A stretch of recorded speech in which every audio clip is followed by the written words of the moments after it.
Hey, this is David Heupel, CUTigers.com. Coach Swinney. Great. It'd be really even better if they'd let them play. That'd even be greater. It's been fun having those guys, it just, I think, speeds up their acclimatization process and, just kind of getting the feel of guys. And, most of the time they get here in January, they're right into school, and then they're in the off-season program training and mat drills and spring ball.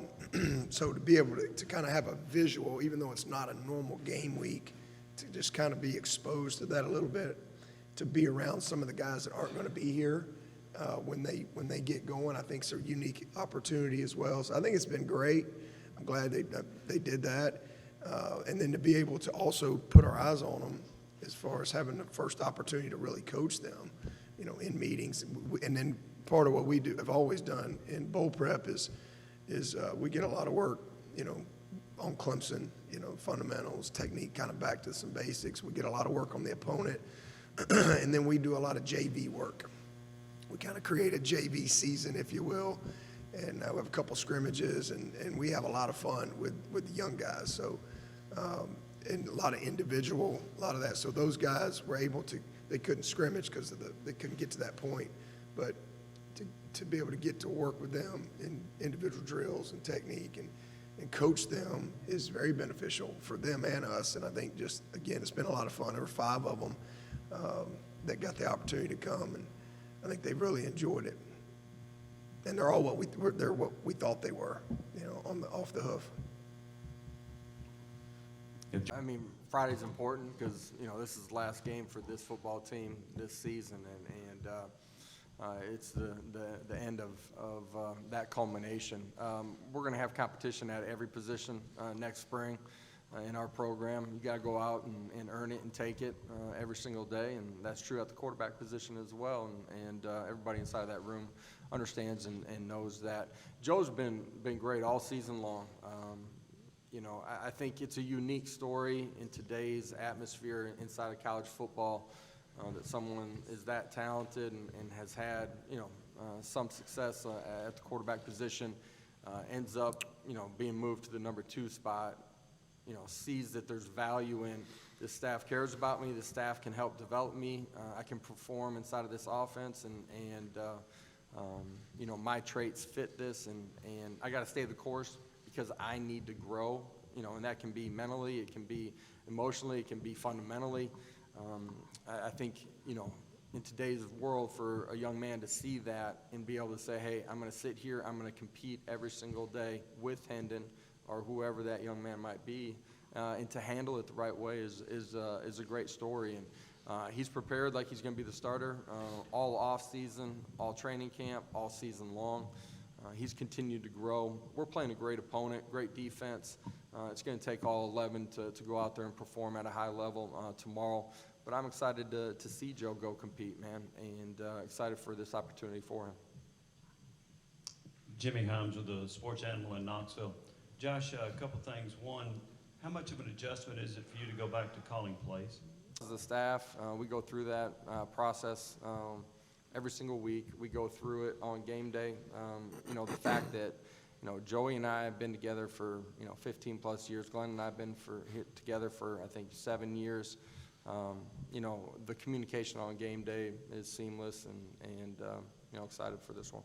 And have you started the process of interviewing for an offensive coordinator? Yeah, we'll do all of that, handle all of that on the back end of the bowl season. Just everything that's going on inside of college football, after the regular season finishes, we'll handle all that at the tight end position here on the back end of this bowl game. Todd Summers, WSPA TV. For both coaches, with the opt-out affecting your roster for a game as significant as the Orange Bowl is, do you see that as an issue? And secondly, is there a fix going forward for bowl games in the future? Would this seem to be a trend? There's a lot of fixes, but until they put us on the committee to fix it, it doesn't matter what we think. So, but I just think it is what it is. I mean, I certainly hope that the bowl games, I know it's all about the playoff and the expansion. It's going to be even more so. But I certainly hope the bowl games stick around, and there's certainly some things that the bowl games can do to help, and hopefully will take place. But you know, at the end of the day, things have evolved in college football, and bowl games are a great experience. I mean, it's an opportunity to go play.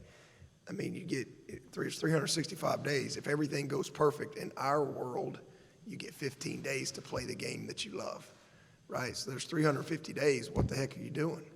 You just working and training and grinding. And so it's another day to go play. It's an opportunity to finish your season. It's an opportunity to get an unbelievable experience.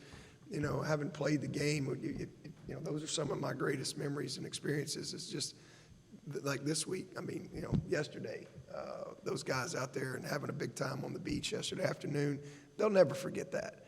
You know, these are young people. We forget that. And so they've had a lot of fun this week. You get to play some unique, I mean, watching the game last night, what a great game. You know, it's TV likes programming, right? People like to watch football.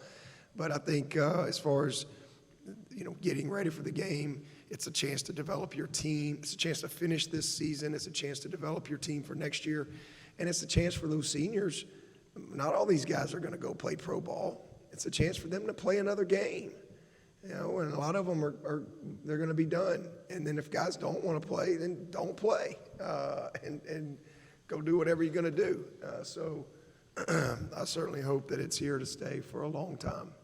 But, you know, there's lots of things that can, I think, make it better as we move forward. What you think each time you see it, and also if you have anything planned tomorrow to kind of honor him. Yeah, Mike was instrumental in my opportunity to play at a high level, to coach at a high level. He's the guy that gave me my start, and you know, he meant so much to so many people around the country, inside of college football and outside of it. I think, you know, he's really unique in that way that you truly got a chance to see how his mind worked and operated, and you know, he had so many passions outside of the game as well.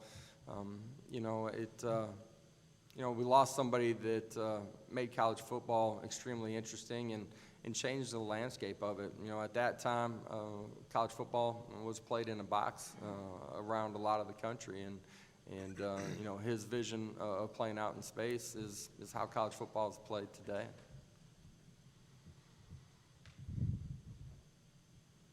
Any other questions? Raise your hands, please.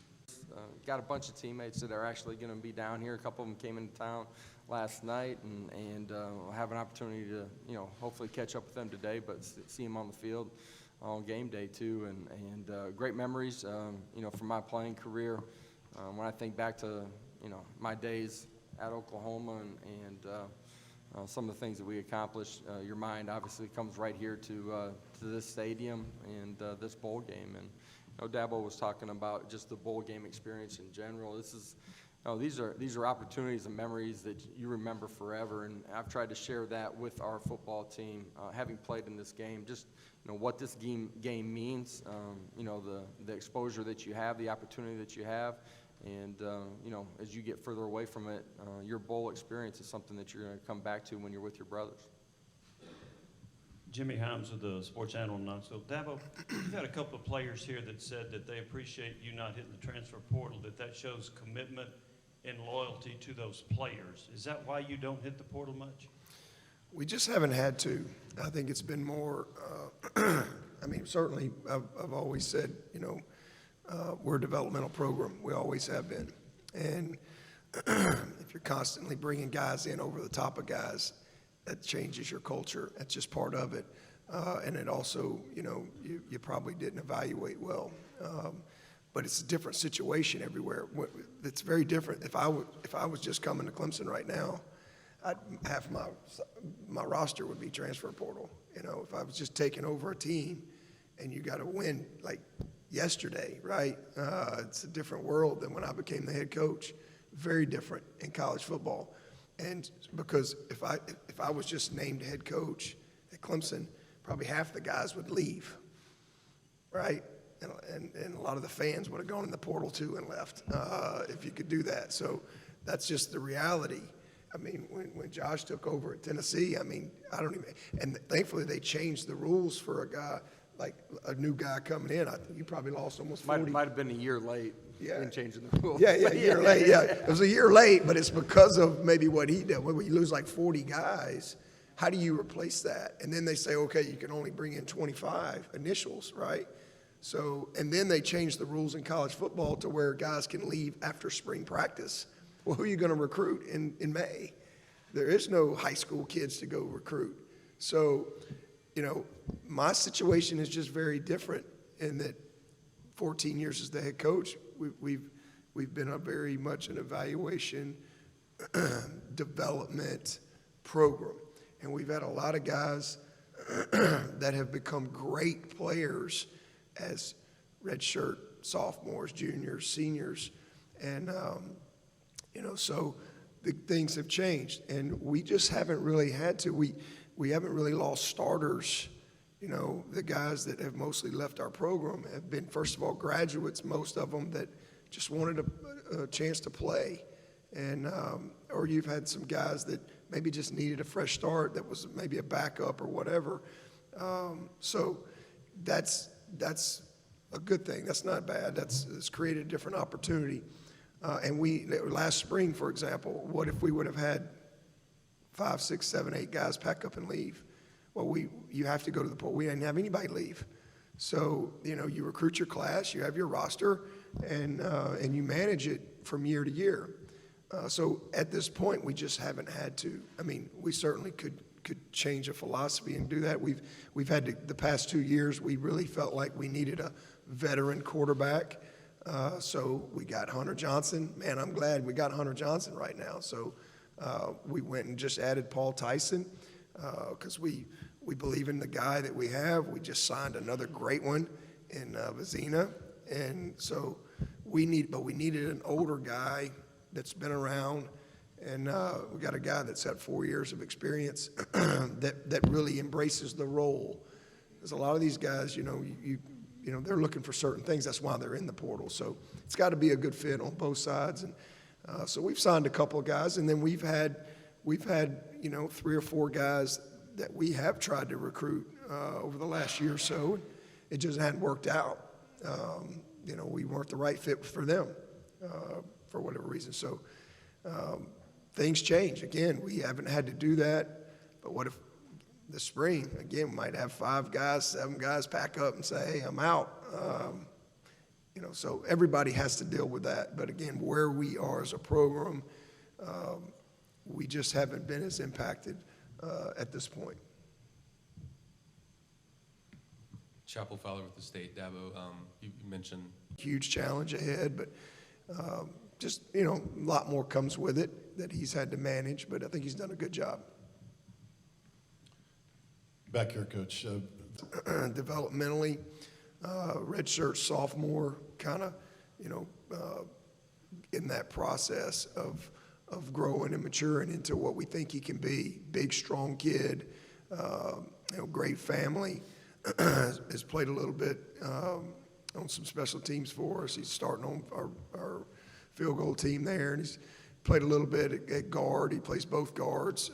Like for him to learn to snap this spring. That's something that we'd like to see out of him as well. But, you know, just a guy that's in that process of maturing and hopefully becoming a good player for us down the road.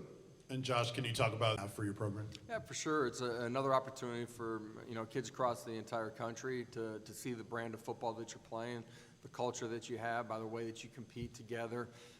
You know, throughout the course of this season, you know, we've been able to show the proof of what this program is becoming and what's going on inside of our building and continuing to, you know, take steps forward to continuing to compete for championships. And when we first arrived, you were talking about it.